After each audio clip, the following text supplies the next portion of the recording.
Okay, today we're doing the TypeScript includes type challenge. So the idea of this challenge is we have to build a type that takes two parameters. The first is an array type and the second is any type. We need to return true if that second type is inside the array type and false otherwise. So it's exactly like array.includes but in types. So when I first saw this challenge, I thought it was really simple. I thought that we could turn our T type into a union and then return true if U extends that union and false otherwise. So to turn T into a union, we can say T number, and then if U is inside that, we know that U would extend it. So we can say if U extends T number, we want to return true, otherwise we want to return false. And this works for some of our example cases, but not all of them. So in this example, we have an array which has Boolean 2, 3, 5, 6, and 7 inside it, and we need to return true if false is inside that array. And at the moment, we're returning true, but false is clearly not inside this array. So this is failing because we're turning our array into a union, so Boolean or 2 or 3 or 5 or 6 or 7, and then we're asking if false is assignable to that union. And this is like broken at the moment because false is assignable to Boolean, but it's not equal to Boolean. So clearly we need a different way of comparing the equality of two types. So I did what every JavaScript developer would do and I googled it. TypeScript are two types equal. Fortunately, the first type that comes up on Stack Overflow is also the type that's included in these utils here. So we can use this equal type that's already included in the playground. So we could say, just to check this works as we expect, we could say is equal Boolean and true. Are these two things equal? No, they're not. Is Boolean equal to false? No, it's not. Okay, so we can use this equal type to compare two types to each other, but we now need to use that in our includes type. So we can get rid of this like naive implementation and think about how we're actually going to solve this. So we're going to do this in a way that you'd probably like do it if you were writing code.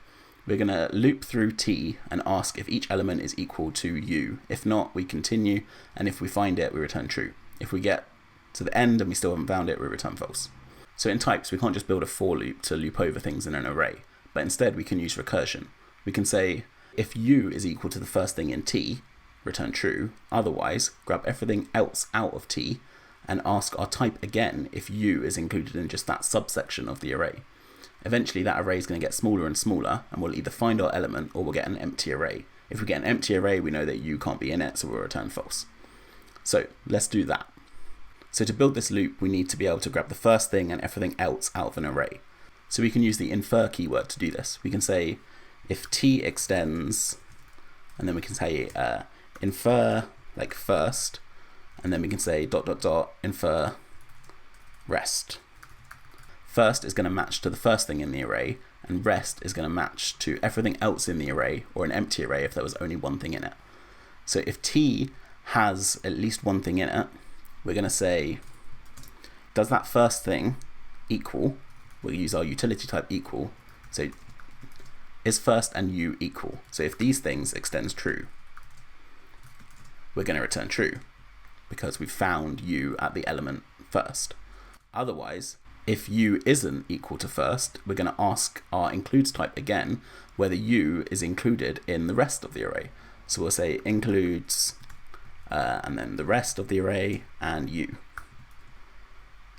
Okay, and then we need to add the base case for when T does not extend this array. So when T does not extend something that has at least one element in it, we'll return false because it must have been the empty array and U can't be in the empty array. And this type passes for all of our example test cases. Why it's an easy type challenge, I have no idea, but hey, it works. Let's just go through one example so that we're clear what's going on. Okay, so we're asking whether 2 is inside the array 1, 2, 3, which it should be, right? Yeah, it is. Okay, so T initially becomes 1, 2, 3, and U becomes 2. So if T extends and then infer first, so in the first case, first is going to become 1, and infer rest is going to become the array 2, 3. So then does first, which is 1, equal U, which is 2?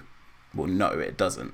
So then we call includes again with rest. Well, rest was 2, 3, and U, which is still 2. So now we're looping back round once. So now T is 2, 3, and U is still 2. So does T extend infer first? So is there at least one thing that we can call first in this array? Well, yes, there is. So first is becoming that first thing in T, so 2, and rest is becoming the last thing in the array, so 3. So does first, which is 2, equal u, which is 2? Well, yes, it does, so we return true. So let's do the same thing for one where it doesn't work. So in this case, we're asking whether 4 is inside the array 1, 2, which it shouldn't be. Cool. So t initially becomes 1, 2, and u becomes 4. So first becomes 1, and rest becomes the array 2. And then we're asking whether 1 equals 4. Well, it doesn't extend true, so we're calling includes again with rest.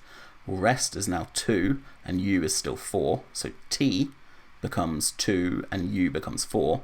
So then infer first, well, this is true because first can become 2, and rest becomes the empty array. And now does 2 equal 4? Well, it doesn't, so this doesn't extend true. So then we call includes again. Now rest this time is the empty array, so and u is still 4.